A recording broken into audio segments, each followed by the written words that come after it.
লম্বা সময় ধরে ইংল্যান্ড জাতীয় দলের বাইরে আছেন জনি বেয়ারস্টো। একটা সময় 3 ফরম্যাটেই ইংল্যান্ড দলের নিয়মিত মুখ ছিলেন বেয়ারস্টো। এখন আর কোনো ফরম্যাটেই জায়গা হচ্ছে না জনি বেয়ারস্টোর।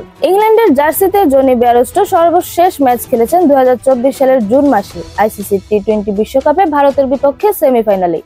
সেই ম্যাচে হেরেই টুর্নামেন্ট থেকে বিদায় নেন ইংল্যান্ড। টি-20 বিশ্বকাপটা তেমন ভালো যায়নি বেয়ারস্টোর। 6 ইনিংসে করেছিলেন 116 রান, সর্বোচ্চ হার নামানা 48।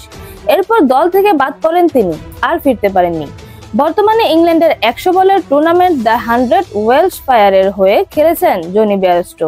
9 আগস্ট লন্ডন স্পিরিটের বিপক্ষে খেলেছেন 86 রানের বিধ্বংসী ইনিংস।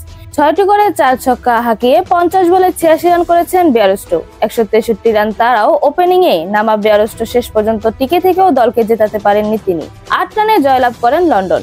ম্যাচ শেষে বিবিসি স্পোর্টসের সাথে আলাপকালে 35 বছর বয়সী বেয়ারস্টো জানিয়েছেন, দেখুন, যদি ইংল্যান্ড দলে ফেরার সুযোগ আসে তাহলে আসবে, তবে আমি মনে করি এটা নিয়ে সংশয়ের জায়গা আছে, কারণ এই বিষয়ে সত্যি তেমন কিছু শুনিনি।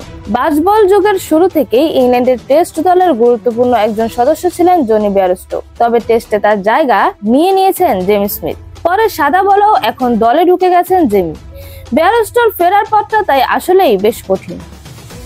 এরকম আরো নতুন নতুন খেলার আপডেট পেতে অবশ্যই চ্যানেলটি সাবস্ক্রাইব করে রাখুন।